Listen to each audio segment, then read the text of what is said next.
چې بین کله دا منډه شروع کوله نو د هغه مقصد بالکل واضح و. هغه دا و چې نور چاله شکست ورکول نه و بلکې خپل ځان له شکست ورکول و. یعنی هغه نور خلک د خپل مقابلې دپاره نه و سلیکټ کړی، یعنې ځان له دشمنان نو کتلې بلکې خپل نفس یې ځان له دشمن جوړ کړی و چې زه به دنه ګټم. ځکه خو یو شاعر ویلي دي هیڅ د دشمنانو اجت نشته دی، دا دشمني لږه ده چې ځان لرم. او بین د خپل مقصد احساس په پوره منډه کې یو ځل هم ایر کړی نه و، بلکې دغه مقصد و چې په پوره منډه کې یې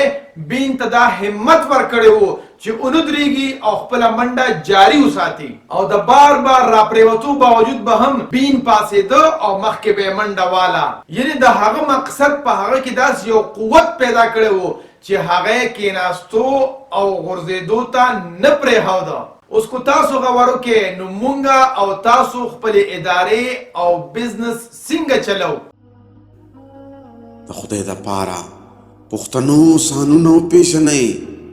ستاسو دپاره خو به ځان له پیغمبر نه راځي. بسم الله الرحمن الرحیم. کو چېرې تاسو خپل مقصد فالو کوئ نو خلک به تاسو فالو کوي. د فایرنګ آواز وشي او په میدان کې د رنرز منډه شروع شي. په دې ورځ باندې باران هم شوی و او ګراوند هم ډېر لوند او یخنیم وه، خو ولې د منډې دپاره دا ډېره یو بهترینه ورځ وه. او د منډې دپاره لاینونه ووهلی شو، ټول په یو ځای ودرېدل او په یو ځای یې منډه شروع کړه. او د نورو منډو په شانتې په دې کې هم بعضې خلک داسې وو چې هغه د ټولو نه مخکې روان وو، خو ولې پکې بعضې ډېر کمزوري وو. او په دغه کمزورو خلکو کې د ټولو نه کمزوري کس هغه بین کومن وو. ځکه څنګه چې د فایرنګ آواز وشو نو ټولو خلکو منډه کړې او ډېر په تیزۍ سره لاړل، ولې بین کومن دونه تیزه منډه ونه وهلې شوه او هغه د ټولو نه وروستو روان و. او هغه چې کله هنا های سکول کې و د کراس کنټري ټریک په ټیم کې هغه یو پیریله هم منډه نه وه ګټلې، ځکه چې بین د سیریبرل پالسي بیمار و. د ټولو منډه وهونکو ډېر په تیزۍ سره منډه واله، ولې بین دونه په تیزۍ سره منډه نشو وهلی او کله کله به په وښو باندې هم راپرېوته یا په لمده ځمکه کې به یې هم درز وخوړه او کله کله به پکې خوږ هم شو، خو همت یې نه بیله، روان به و، بیا به پاسېده او منډه به یې وهله، بیا به راوغورځېده او بیا په تکلیف سره پاسېده او منډه به یې شروع کړله. تر دې پورې چې ټول منډه وهونکي د هغه نه دونه لرې لاړل چې د نظر نه یې پناه شو او بین بالکل یوازې روانو منډه یې وهله، تر دې پورې چې ویل کېږي چې د خپل د تیزې ساه اواز یې هم اورېدی شو. ولې یوه خبره وه چې د هغه په مخ باندې د مایوسۍ اړو څه اثر نه و او نه داسې محسوسېدله چې هغه ډېر په تکلیف سره منډه وهي، بلکې په ریلیکس انداز سره لګیا و او منډه یې وهله. ټول تیز منډه وهونکي په 25 منټو کې لومبی چکر کمپلیټ کا، خو ولې دغه لومبی چکر بین په 45 منټ کې کمپلیټ کړی و. خو کله چې هغه تیز منډه وهونکي بین ولیده چې بین خو ډېر په تکلیف سره لګیا دی او منډه وهي، نو ټول د هغه بین سره سره روان شو او بین چې به کله غورځېده نو هغوی به راوچتو او د بین هیلپ به یې کو.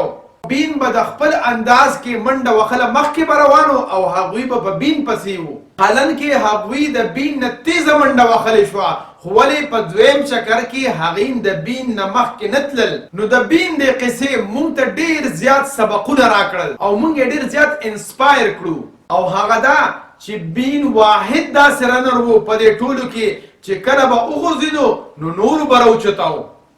او بین واحد داسې رنر و چې کله هغه خپل راوند کمپلیټ کو نو د هغه نه وروستو په سوونو رنرز چې کوم دی را روان وو. نو په دې سټورۍ کې چې موږ ته بین څه وښول نو هغه ډېر د اهمیت قابل دی، او هغه نقطه دا ده چې بین د نورو خلکو سره کمپیټیشن او مقابله نه کوله، بلکې بین د خپل ځان سره مقابله کوله.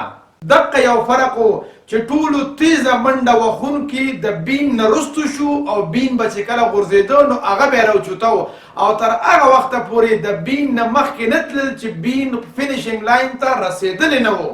تاسو خو به کتلی وي چې په مقابلو کې همیشه خلک چې راوغورځي نو اپه ځای پرېږدي او خپل ځان مخکې رسوي، بلکې کو داسې ووایو کله کله خلک یو بل هم راغورځوي چې هغه پروز او زه دې مخکې لاړ شم. خو دا څه وجه وه چې دې ټولو تیز رنرز چې کوم دی د بین هیلپ کولو چې بین مخکې شي او بین وګټي. دا وجه دا وه چې بین کله دا منډه شروع کوله نو د هغه مقصد بالکل واضحه و. هغه دا و چې نور چاله شکست ورکول نه و بلکې خپل ځان له شکست ورکول و. یعنی هغه نور خلک د خپل مقابلې دپاره نه و سلیکټ کړی،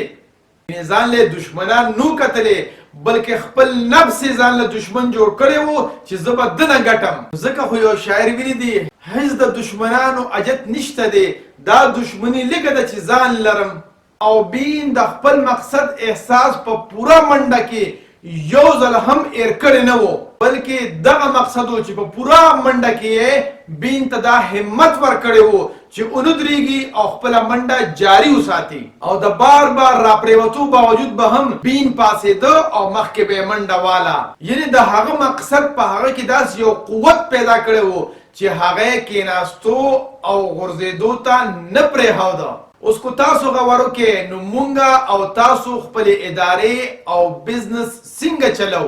آیا نورو خلکو نه ځان بهتر ثابتولو دپاره او کو د خپل ځان نه خپل ځان بهتر ثابتولو دپاره؟ بلکې بعضې ادارې او کمپنیانې خو په دې کمپټیشن کې پوره عمرونه ولګوي چې نورو خلکو سره خپل کمپیریزن او موازنه کوي. نو چې زه نورو سره خپل کمپیریزن او موازنه کوم نو څنګه به نور خلک زما هیلپ دپاره راشي او زما په ویژن او په پرپس کې به زما هیلپ وکړي. خو که چېرې مونږ خپل ځان په خپله د ځان نه د بهترۍ کوشش شروع کړو نو څه به کېږي؟ او که زمونږ د یوې هفتې ګول دا شي چې زمونږ دا هفته به د تېرې شوې هفتې نه ښه کار کوو نو څه به کېږي؟ او که زمونږ د دې میاشتې نیت او مقصد دا شي چې مونږ به دا میاشت د تېرې شوې میاشتې نه بهترین کار کوو نو څه به کېږي؟ او که په مونږ او په تاسو کې دا جذبه پیدا شي چې ما کومه اداره یا انسټیټیوشن جاین کړې ده نو تر هغې پورې به زه دا نه پرېږدم تر څو پورې چې دا د خپل جاین کولو د حالت نه بهتره جوړه نه کړم. نو تاسو بیا وګورئ چې د ژوند په خوږو باندې پوهیږئ او که نه، بلکې د ورځو او د هفتو په اعتبار سره به ستاسو په ژوند کې او په ادارو کې سکون او ترقي راځي. ډېرې ادارې داسې جوړې شوي چې د یو خاص مقصد د حاصلولو دپاره. ولې عظیمې ادارې هغه وي چې هغې کوم مقصد دپاره جوړې شوي هغه په یو قانون نه ایروي بلکې د هغې دپاره داسې یو نظام جوړ کړی وي چې هغه هغوی ته په خپله هم یاد وي او د هغې امپلایز ته هم. او دغه شانتې هغه ادارې په خپل چارپیرچل کې په خپل معاشره کې تر دې پورې چې په غونډه دنیا کې خپل امپیکټ کریټ کوي. او کوم افراد یا ادارې چې خپل مقصد ایر کړي نو بیا همیشه هغوی خپل ځان د نورو سره کمپیر کوي او دا خبره هغوی نه ایره شي چې خپل ځان او اداره به زه څنګه ډیولپ کوم. نو خپل ځان او اداره تر هغه وخته پورې یو انسان نشي ډیولپ کولی تر څو پورې چې دوی د خلکو کمپیریزن پرېږدي او خپل ځان سره کمپیریزن وکړي نو هله به دوی مخ پر وړاندې ځي. او بیا داسې ادارو کې افراد هم صرف د پروموشن او د بینیفټس په چکر کې وي، یعنې هغوی هم مقصد هیر کړي وي ځکه چې د ادارې مشر یا فاونډر مقصد هیر کړي وي. موږ نه څوک تپوس وکړي چې ستاسو مقابله چا سره ده نو موږ به ورته وایو چې زموږ مقابله هیڅ چا سره نه ده. نو که داسې ووایو نو څه به کېږي؟ که هغوی بل تپوس وکړي چې تاسو د نورو خلکو نه په څه کې بهتر یې موږ به ورته دا جواب ورکوو چې چونکې زموږ نورو خلکو سره مقابله نشته دی نو موږ تاسو ته څنګه دا در وښایو چې موږ د هغې نه په څه کې بهتر یو. خو که چېرې هغوی موږ نه دا تپوس وکړي چې موږ تاسو سره بزنس ولې وکړو نو موږ به ډېر په پوره اعتماد سره انشاءالله جواب ورکوو چې د دې وجې نه تاسو موږ سره بزنس وکړئ چې زمونږ اوس بزنس چې کوم دی د تېرو شپږو میاشتو د بزنس نه ډېر بهتر شوی دی. او اوس چې مونږ څنګه بزنس کوو نو انشاءالله شپږ میاشتې پس به د دې نه هم ډېر بهتر وي. ولې چې مونږ سهار راپاسو نو د یو واضحه مقصد د احساس سره راپاسو او بیا د هغه مقصد پوره کولو له خاطره مونږ کار کوو او غونډه ورځ د هغې مقصد پوره کولو کې خپل سوچ فکر او عمل استعمالو. او تر دې پورې چې ماښام واپس راځو نو مونږ ډېر اطمینان سره یو چې نن ورځ مونږ ډېره بهترینه تېره کړه د خپل منزل اړخ ته د تګ باره کې او دغه شانتې هره راتلونکې ورځ زموږ د تېرې شوې ورځ نه ډېره بهتره وي او همدغه وجه ده چې زموږ د ادارې هر یو فرد انسپایرډ وي او د یو مقصد لاندې ورځ هفته میاشت او جون تیری او کو تاسو لږ سوچ کې چې زمونږ کم یقین او مقصد دی نو چې د نورو خلک هم دغه یقین او مقصد وي نو مونږ به هغوی ته د نورو نه په خپله ډېر بهتر ښکارو خو چې زمونږ کم یقین او مقصد دی نو چې د چا دغه یقین او مقصد نه وي نو هغې ته به زمونږ کار بهتر نه ښکاري نو خلکو ته به دا فیصله ډېره اسانه شي چې هغې زمونږ سرویسز واخلي او مونږ ته هم دا فیصله اسانه شي چې کوم خلک زمونږ د مقصد په شانتې مقصد لري نو مونږ به هغې سره بزنس کوو او چې کوم نه لري نو هغې سره به نه کوو یعنې زمونږ د بزنس کور ویلیو به پیسه